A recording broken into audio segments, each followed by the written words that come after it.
ఆమె శీలమునందు రాముడితో సమానం, వయసులో రాముడికి భార్యగా ఉండడానికి యోగ్యం, వృత్తం నడవడి చేత రాముడికి అన్ని విధాలా యోగ్యమైనటువంటిది. అటువంటి తల్లి ఆమె వంశము చేత సరి అయినటువంటి తల్లి. ఆయన వంశం ఎంత గొప్పదో ఆవిడ వంశం అంత గొప్పది. అసలు ఆ మాటకొస్తే ఆయన కన్నా ఆవిడదో మార్క్ ఎక్కువ. ఎందుకంటే అప్పుడప్పుడు రాముడు కోపించినట్లుగా కళ్ళకి ఎరుపు జీరలు వస్తాయి, 14,000 మంది కరదూషణాదులు వస్తాయి. ఇంత బాధ పెడుతున్నా రావణుడు ఆ తల్లి కళ్ళు మాత్రం ఎరుపెక్కలేదు, ఇంకా నల్లగానే ఉన్నాయి. అంటే ఇంకా ఆవిడ పుత్ర ప్రేమతోనే ఉంది అటువంటి దుర్మార్గుణ్ణి చూసి కూడా. ఇది ఆ తల్లి యొక్క వైభవం. నిజంగా కూడా అంతేనండి. లోకంలో తుల్యశీల వయోవృత్తాం వాళ్ళిద్దరూ కూడా ఆనాటి నుంచి ఈనాటి వరకు ఆర్తత్రాణపరాయణులే, భక్తుల పాలిట కొంగు బంగారం మా స్వామి. అప్పటికీ ఇప్పటికీ ఎప్పటికీ రాముడు రాముడే. ఆయన్ని నమ్మాలి. కానీ ఆయన మీ గురించి అవసరమైతే మీ పడక గది బయట కూడా నించుంటాడు, నించుని కాపు కాస్తాడు. అంతటి మహానుభావుడు, అంతటి సులభుడు రామచంద్రమూర్తి. కాబట్టి మహర్షి అంటారు, తుల్యశీలావయో వృత్తాం తుల్యాభిజన లక్షణాం రాఘవోర్హతి వైదేహీం తంచేయమసితేక్షణ అని. ఈ తల్లి కోసమే అస్యా హేతోర్విశాలాక్ష హతో వాలీ మహాబల రావణ ప్రతిమో వీర్యే కబంధస్య నిపాతితః. అసలు సీతాయాశ్చరితం మహత్ ఎందుకు ఆయన చెప్తున్నారు. అసలు కరదూషణాదులన్న 14,000 మంది రాక్షసులు గాని, రావణునితో సమానమైన కబంధుడు కాని ఈ సీతమ్మ కోసమే మట్టు పెట్టబడ్డారు. రావణుడి కన్నా బలవంతుడైన వాలి సీతమ్మ కోసమే చచ్చిపోయాడు. అసలు రాజ్యమే రాదనుకున్నటువంటి సుగ్రీవుడు ఈవిడ కారణంగానే రాజ్యం పొందాడు, వాలి మరణించి. కాబట్టి ఈవిడ కారణంగానే రావణుడు కూడా మరణిస్తాడు. కాబట్టి సీతమ్మ అవతారము దేనికి అంటే అయోనిజగా రాక్షస సంహార ప్రయోజనము కోసం వచ్చినటువంటి అమ్మవారి స్వరూపమే సీతమ్మ తల్లి. అందుకే అయోనిజగా వచ్చింది. కాబట్టి సీతాయాశ్చరితం మహత్. ఆమె జగజ్జనని అని తన బుద్ధి వైభవంతో, తన యొక్క తపోబలంతో, రామభక్తితో గుర్తించిన హనుమ నోటి వెంట సీతమ్మ యొక్క యథార్థ స్వరూపాన్ని ఆవిష్కరించి రామకథలో వెనక జరిగిన సంఘటనల్ని సమాహారంగా తెచ్చి అన్వయం చేసి మాట్లాడిన కాండ సుందరకాండ. అంటే సీతమ్మలో ఎవరు కనబడ్డారు? రాముడు కనబడ్డాడు. విశ్వమునందు విశ్వనాథుడు కనపడాలి, లోకమునందు లోకేశ్వరుడు కనపడాలి. ఇలా కనపడడం, జగత్తునందు జగదీశ్వరుడు కనపడడం అద్వైత దర్శనం. ఇది ఆయనకి కనపడింది. ఆయనకి కనపడింది కాబట్టి సీతమ్మ యందు రాముడు కనబడ్డాడు. ఇది పరిపూర్ణమైనటువంటి ఆత్మానుభవం. ఇప్పుడు ఆయన అటువంటి దర్శనాన్ని పొందినటువంటి బ్రహ్మజ్ఞాని అయిన యోగి. ఇప్పుడు ఆయన నోటి వెంట ఓ మాట అన్నారనుకోండి, అది సత్యం అవుతుంది. శాస్త్రంలో ఏంటంటే బ్రహ్మవిద్ బ్రహ్మైవ భవతి, బ్రహ్మను అనుభవించినాడు బ్రహ్మమైపోతాడు. అందుకేగా చతుర్ముఖ బ్రహ్మగారు అవుతున్నారు. ఇప్పుడు ఆయన నోటి వెంట ఏదైనా అన్నారనుకోండి, అదే నిజం అవుతుంది. నీ 10 తలలు తెగిపోతాయిరా అన్నారు, తెగిపోయి. కొన్ని కోట్ల మంది వానరములు వస్తాయన్నారు, వచ్చాయి. లంక కాలిపోతుందన్నారు, కాలిపోయింది. ఇప్పుడు లంక కాలిపోతుందని ఆయన చెప్పలేదు, ఆయన అన్నారు కాబట్టి కాలిపోయింది అన్నారు. ఎందుకో తెలుసా అండి? యోగి వాక్ అయింది. ఇది ఆయన పొందిన స్థితి. ఆవిడ కంటి వెంట పడిపోయినటువంటి బాష్పధారలు ఎక్కువై భూమి అంతా నశిస్తుందేమో, పుణ్యాత్ములు కూడా పాడైపోతారు. కాబట్టి ఇప్పుడు అది తీసేసి ముందు దాన్ని తీసుకెళ్లి ఎక్కడైనా పెట్టి నాశనం చేయాలి. దాని శక్తి నాశనమే. ఇంకా ఆవిడ కంటి నుంచి పడ్డ నీరు ఎక్కడ పెట్టాలి అంటే, ఏ భూమి దీనికి కారణమో, ఎక్కడున్న వాళ్ళు సుఖాలు అనుభవిస్తూ కూడా ఆ ఆడది మరి అనుభవించట్లేదని రాజును అడగలేదో వాళ్ళ ఇల్లు కాల్చారి పెట్టన్నారు. ఆ పాపం ఎక్కడ జరిగిందో అక్కడ కాల్చేయి.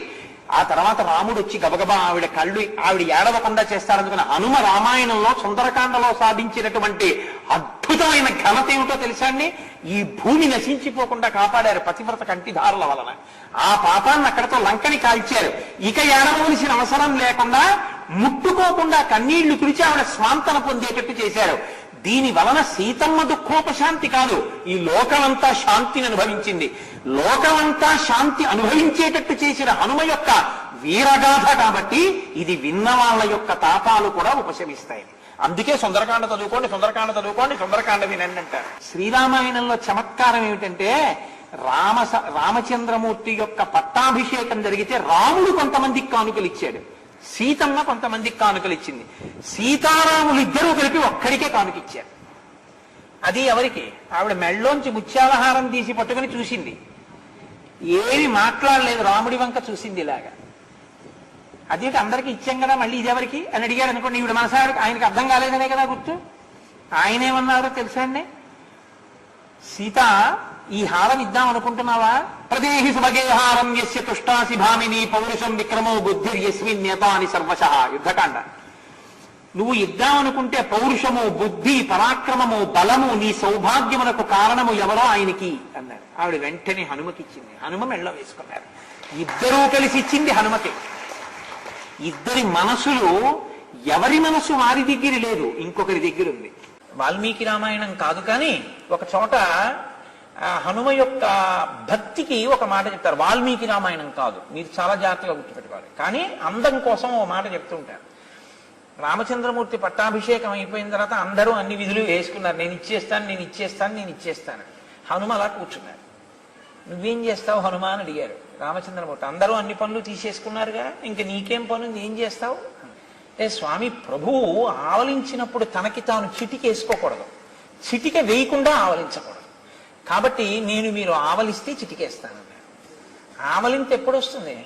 నిద్రపోయే ముందు వస్తుంది. కాబట్టి నువ్వు నిద్రపోయే వరకు నీ కాళ్ళ దగ్గర ఉంటాను. మిగిలిన వాళ్ళు ఏం చేస్తారు? బయట పని చేసుకుని వెళ్ళిపోతారు. నీవు ఎప్పుడు ఆవలిస్తావో. కాబట్టి అన్నం తింటున్నా, పడుకున్నా నేను ఆ పక్కనే కూర్చుంటాను. ఇంకా మా తల్లి జనకాత్మజ బొత్తిగా హనుమా ఇంకా కూర్చుంటే ఎలాగా? స్వామితో కలిసి ఏకాంత శయనంలో నేను ఉండాలి కదా అంటే వెళ్ళాలంతే. అప్పటి వరకు నీ పక్కనే కూర్చుంటా. ఏమో ఎప్పుడు ఆవలింత వస్తుందో చిటికేస్తాను. కాబట్టి ఇప్పుడు ఆయన స్థాయి చూసుకున్నారా? రామచంద్రమూర్తి దగ్గరికి చేరడానికి అది పనికొచ్చింది బాగా. మీరు చూడండి, హనుమ రామాయణంలో ఎక్కడ కనపడతారో, హనుమ గురించి ఎక్కడ ప్రస్తావన వస్తుందో అక్కడ మంగళం.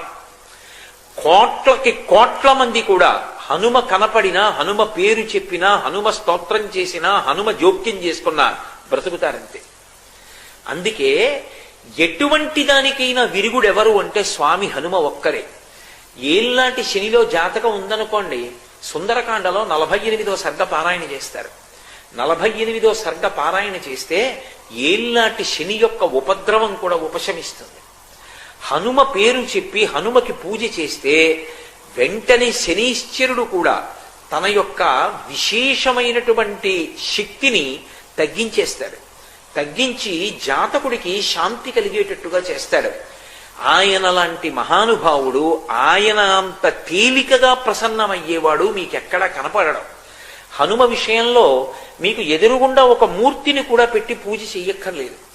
భయం వేసిందనుకోండి, ఎప్పుడైనా ఒక చీపురు పుల్ల తీసి మీకు ఎదురుగుండా రాయి కనపడితే రాయో ఏదో ఒకటి తీసి ఇసుకలోనో నేల మీదో అది పడిందా లేదా ముద్ర కూడా సంబంధం లేదు, హనుమ అని రాసి నమస్కారం చేసి నిలబడితే చాలు, ఉపద్రవం నుంచి గట్టెక్కుతారు అని చెప్తుంది శాస్త్రం.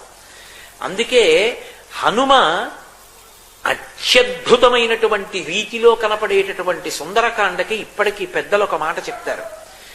ఏదైనా జీవితంలో జటిలమైన సమస్య వచ్చినప్పుడు దాన్ని ఎలా పరిష్కరించుకోవాలో అర్థం కాకపోతే సుందరకాండ పుస్తకం తీసుకొచ్చి అక్కడ పెట్టి రామచంద్రమూర్తికి, సీతమ్మకి, హనుమకి నమస్కారం చేసి ఒక కొత్త చీపురు పుల్లని తెచ్చి కళ్ళు మూసుకుని సుందరకాండలోకి గుచ్చితే ఏ కాగితం దగ్గరికి చీపురు పుల్ల గుచ్చుకుంటుందో అక్కడ సుందరకాండ విప్పి చూస్తే మీ సమస్యకి పరిష్కారం రామాయణ కథాంతర్గతంగా అక్కడ ఉంటుంది. ఇది నేను స్వతంత్రించి మాట్లాడుతున్నానని మీరు అనుకుంటున్నారేమో. ఇవన్నీ పరమ ప్రామాణికమైనటువంటి సత్యాలు. అంతటి అద్భుతమైనటువంటి స్వామి యొక్క స్వరూపం హనుమ. అందుకే హనుమ శంకర స్వరూపం కాబట్టే, సాక్షాత్తు శివస్వరూపం కాబట్టే అన్నిటికన్నా అద్భుతమైన రీతిలో వేద పఠనం చేస్తే ఘనరూపంగా చదువుతారు. ఘనపాఠి అంటారు. ఆ ఘనగా వేదాన్ని చదవడం అంత తేలికైన విషయం కాదు. శ్రీరుద్రాన్ని ఘనగా చదివితే శంకర అన్న నామం 13 మాటలు తిరుగుతుంది. ఈ ప్రమాణాన్ని దృష్టిలో పెట్టుకుని 13 మాటలు శంకర అన్న నామం తిరిగేటట్టుగా శ్రీరుద్రాన్ని పారాయణ చేస్తే వచ్చేటటువంటి శక్తి ఎంతటిదో, ఎంత ప్రభావం చూపిస్తుందో, ఎన్ని మంగళాలిస్తుందో, అన్ని మంగళములను ఇవ్వడానికి వీలుగా సమర్థ రామదాసు గారు మళ్ళీ హనుమ యొక్క అవతారం కాబట్టి 13 మాటలు శంకర ఘన రూపంలో వస్తుంది కాబట్టి దాన్ని త్రయోదశాక్షరి మహామంత్రంగా మార్చి శ్రీరామ జయ రామ జయ జయ రామ చేశారు. ఆ మంత్రం వెనక శివస్వరూపం యొక్క వైభవం అంతా దాగి ఉంది. శ్రీరామ జయ రామ జయ జయ రామ అనబడేటటువంటి మంత్రం వెనక ఉన్నటువంటి శివ వైభవాన్ని మార్గశీర్ష మాసంలో చతుర్దశి రాత్రి పరివ్యాప్తమయ్యుంటే మాసశివరాత్రి అంటారు. రాత్రి ఉండాలి, అర్ధరాత్రికి చతుర్దశి తిథి ఉండాలి, ఉంటేనే మాసశివరాత్రి. ఏదో 8 వరకు 9 వరకు ఉంటే మాసశివరాత్రి అని రాయకూడదు. అర్ధరాత్రికి పరివ్యాప్తమైతేనే మాసశివరాత్రి అవుతుంది.